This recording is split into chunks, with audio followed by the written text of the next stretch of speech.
नमस्कार बंधुरा आज के आमार रेसिपि हलो बादाम झिंगे।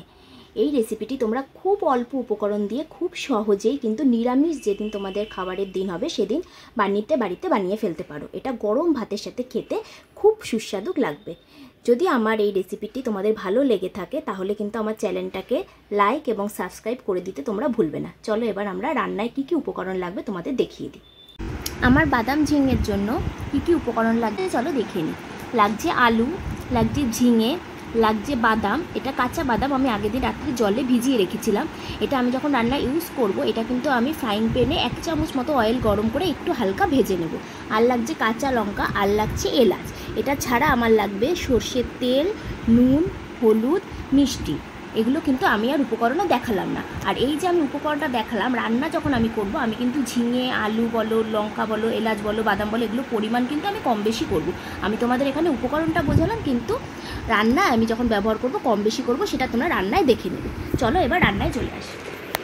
প্রথমে আমরা 3টে মিডিয়াম সাইজের ঝিঙে দেখো এইভাবে কুচি করে নেব, ঠিক আছে। তারপর একটা মিডিয়াম সাইজের আলু ভাজার থেকে একটু মোটা, হালকা মোটা করে কেটে নুন হলুদ দিয়ে সর্ষের তেলে একটু হালকা ফ্রাই করে নামিয়ে নেব, ঠিক আছে। তারপর চলো আমরা মশলাটা কীভাবে বানাবো সেটা তোমাদের দেখিয়ে দিই।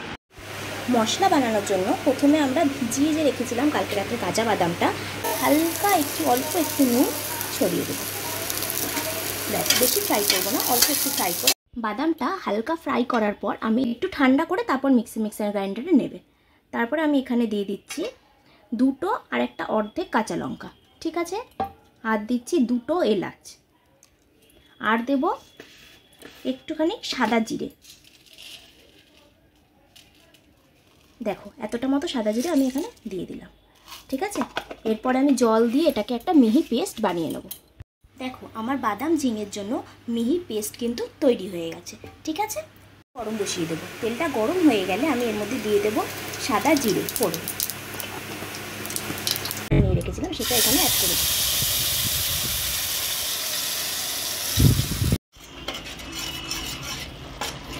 এরপরে মশলাটা আমি ভালো করে কষিয়ে নেবো যতক্ষণ না মশলা থেকে তেল ছেড়ে দেয়। তোমরা চাইলে এই সময় হলুদ অ্যাড করতে পারো, সামান্য হলুদ। আমি হলুদ অ্যাড করলাম না, কারণ আমার রান্নাটা সাদা সাদা হলেই দেখতে বেশি ভালো লাগবে। মশলাটার থেকে হালকা তেল ছাড়তে শুরু করে দিয়েছে। এই সময় আমি এখানে অ্যাড করছি কুচি করে রাখা ঝিঙে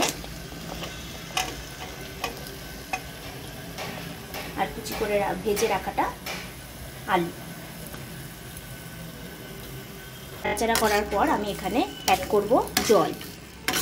আগে ভালো করে আমি এটাকে মশলার সাথে মিশিয়ে নিচ্ছি।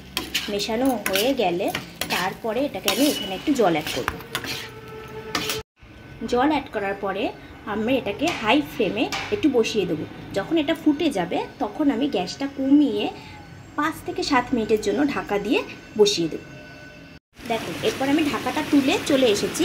এবার আমি তোমাকে দেখিয়ে দিচ্ছি আমার ঝিঙেটা কিন্তু সেদ্ধ হয়ে গেছে, ঠিক আছে। দেখো ঝিঙেটা কিন্তু আমার ভালোভাবেই সেদ্ধ হয়ে গেছে, ঠিক আছে। এখানে এবার আমি অ্যাড করব নুন আর মিষ্টি। তোমরা চাইলে আগেও নুনটা অ্যাড করতে পারো, কিন্তু আমি আগে নুনটা দিইনি, কিন্তু নুন দিলে কি আগে রান্নাটায় জল ছেড়ে যায়। এবার আমি এখানে নুনটা অ্যাড করে দিচ্ছি।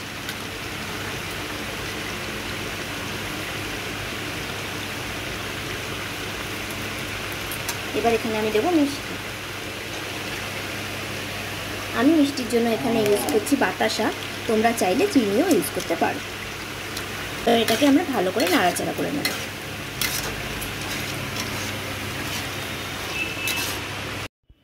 আমার বাদাম ঝিঙে সম্পূর্ণ তৈরি হয়ে গেছে, ঠিক আছে। এটা তোমরা গরম ভাতের সাথে, তোমাদের যেদিন নিরামিষ খাবারের দিন থাকবে সেদিন তোমরা গরম ভাতের সাথে পরিবেশন করে দেখতে পারো। এটা খেতে কিন্তু খুবই সুস্বাদু হয় এবং খেতে কিন্তু খুবই ভালো লাগে। যদি আমার এই রান্নাটা তোমাদের ভালো লেগে থাকে তাহলে আমার চ্যানেলটাকে লাইক এবং সাবস্ক্রাইব করে দিতে ভুলো না।